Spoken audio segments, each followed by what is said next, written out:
Okey, Assalamualaikum, selamat sejahtera. Kita sebenarnya nak masuk tajuk kegravitian, tetapi saya rasa seeloknya kita ulang kaji sikit.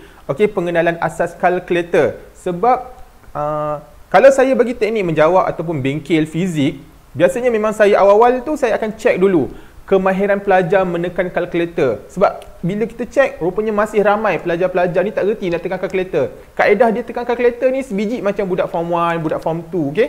Jadi kita tunjuk sikit pada malam ni apakah teknik-teknik ataupun penguasaan kalkulator yang sepatutnya budak-budak fizik kuasai.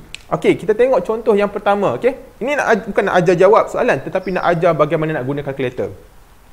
Okey, dalam sebuah eksperimen dua celah yang bla bla bla bla bla. Alright.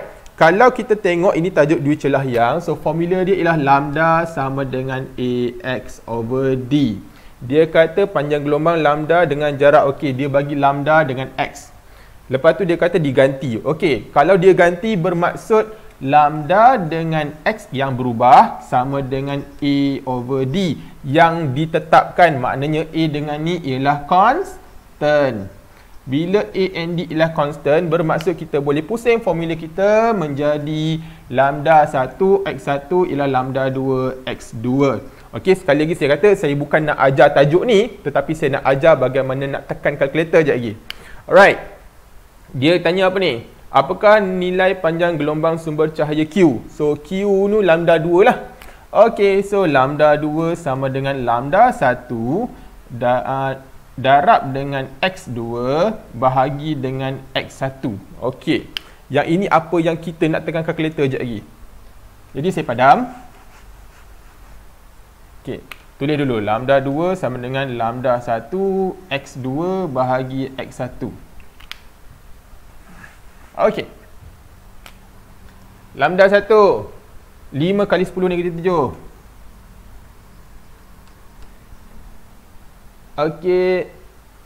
X2 5 kali 10 negatif 2. Okey. X1 2 kali 10 negatif 2. 2 kali 10 negatif 2. Ambil kau. Okey, macam mana nak tekan kalkulator nak selesaikan soalan yang macam ni? Meh kita tunjuk sikit. Okey, ni kalkulator.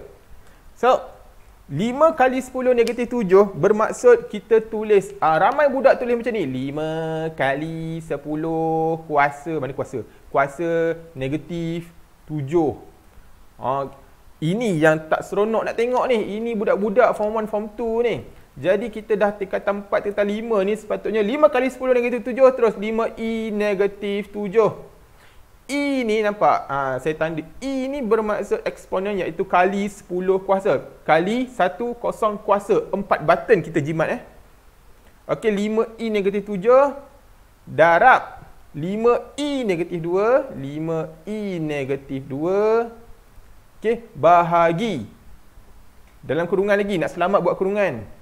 2i negatif 2. Pap, terus dapat jawapan. 1.25 kali 10 negatif 6. 1.25 kali 10 kuasa negatif 6. Ada jawapan? 1.25 kali 10 negatif 6. Ya, jawapan dia A. Tu contoh soalan yang pertama. Okey. Kita tengok contoh soalan lain. Okey, jawapan dia A Okey, bawa keluar kalkulator budak-budak.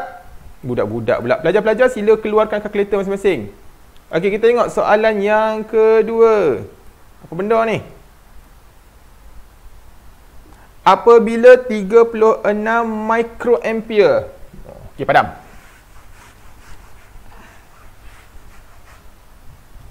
Okey, keluarkan kalkulator dulu cepat. Ambil.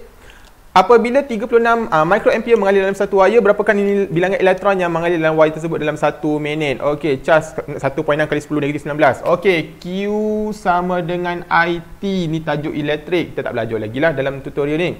Berapa bilangan elektron? So, Q sama dengan NE. Disebabkan ada bilangan elektron, at the same time ada juga arus.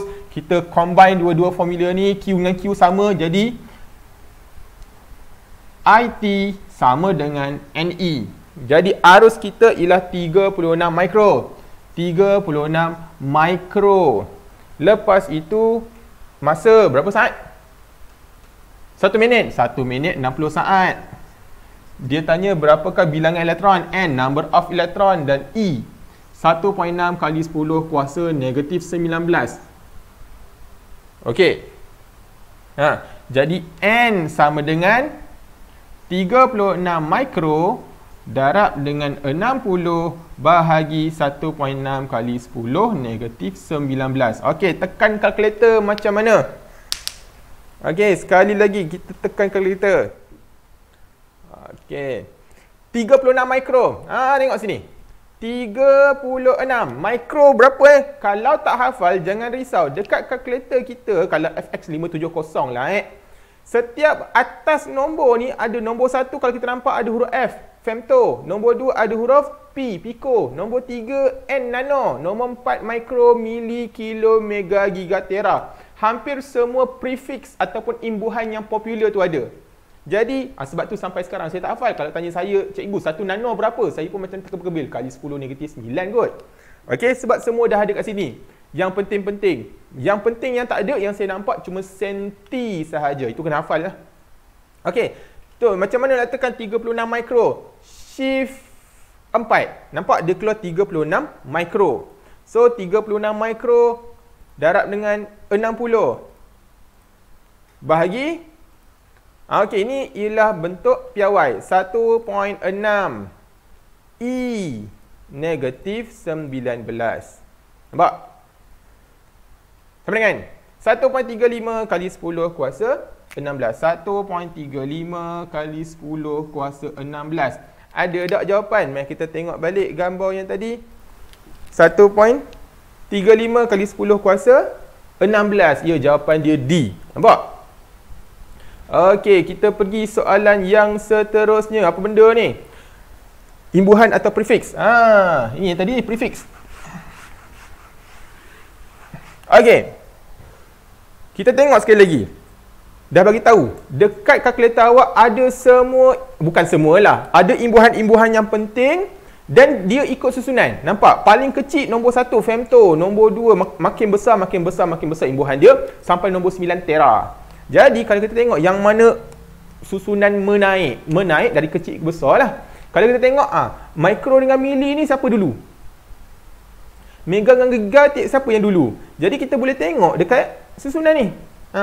Mega, giga. Nombor 7 mega, nombor 8 giga. So mega, giga. So jawapan kita ialah C. Mikro, mili, mega, giga. Senanglah soalan macam ni kan? Tak ada kira apa-apa. Okey, kita tengok contoh yang ini. Contoh 2. 640 nanometer setara dengan berapa? Nampak? 640 nanometer. So, saya tulis sekejap. 640 nanometer. Okey. Jadi, kita tekan kalkulator kita. Okey, 640 nano ni, kita tekan yang ini je. Jangan tekan meter. Meter ini bukan imbuhan. Meter ini unit. Jadi, yang ada nilai 640 dan nano. Jadi, kita tekan kalkulator. 640 shift nano 3. Dia keluar 640N. Jangan gatal-gatal shift N lepas tu shift M pula. Mana M? Ini bukan nanometer Pak. Ini nanomili. Bila sebut mm reti pula milimeter. Tak sebut pula mili-mili. Okey, 640N tak. Terus dapat jawapan. 6.4 kali 10 kuasa negatif 7 meter. Turun balik unit meter tu. Nampak? Jadi kita tengok jawapan ada ke tak ada. Okey, kali 10 negatif 7. So jawapan dia B. Nampak? Yang ketiga. Okey, yang mana paling pendek? Yang ni kena buat satu-satu. Kita ada imbuhan, kita ada bentuk piawai, pada masa yang sama kita ada imbuhan. Paling senang kita tukar semua kepada bentuk pada unit yang sama. Contohnya kepada unit meter. Semua dalam unit meter. So kita akan dapat jawapan. Jadi saya rasa teruskanlah. Okey, banyak soalan lagi. Okey, yang seterusnya yang saya nak ajar ialah pecahan dan bahagi. Contoh. Berapakah indeks biasan bagi air itu? Indeks biasan Indeks biasan kita dah kenal. Okey. Kita tahu N sama dengan sin I bahagi sin R. Awak nak sebut sin ke, nak sebut sin ke, terpulang kat awak lah. Okey. Jom, sin I. Mana sin I? Kenapa dia bagi banyak sudut tu? Okey, kita tengok. Sin 30 bahagi dengan sin 22. Nampak? Soalannya macam mana nak tekan kalkulator macam ni? Pecahan dan bahagi. Jadi kita tengok sekali lagi. Okey, tekan kalkulator. Sin 30 dengan sin 22. Okey, kita buat dua cara Kita buat dua cara. Satu, kita tekan kalkulator sin 30 per sin 22. Satu lagi kita buat sin 30 bahagi sin 22. Nampak? Kita tengok apa jawapan dia. Sama ke? Okey, kita tekan dulu. Sin 30 per. Ni per sin 22. 0.98. 0.985. Macam pelik jawapan ni. Okey. Tak apa. Kita buat yang lain pula. Kita ubah sikit ni kita letak simbol bahagi. Okey. Bahagi. Button bahagi. Tekan sama dengan 1.334. Okey. Nampak? Nampak tak ada beza? Jadi yang mana betul? Tentulah yang ini yang betul. Kenapa ini salah? Okey, kalkulator awak ni lurus bendul. Dia baca sin 30, dia ingat 30 yang per sin 22. Jadi kalau nak selamat guna per ini, tolong letak kurungan supaya kalkulator awak tu tak pening. Alright. Itu pecahan dan bahagi. Ada lagi tak? Oh, macam dah habis. Okey, itu sahajalah kot video pendek saya pada malam ini untuk belajar tentang macam mana nak tekan kalkulator. So jangan tekan kalkulator macam budak-budak form 1, form 2 dah. Okey. Okey, itu sahaja pada malam ini. Sekian, terima kasih.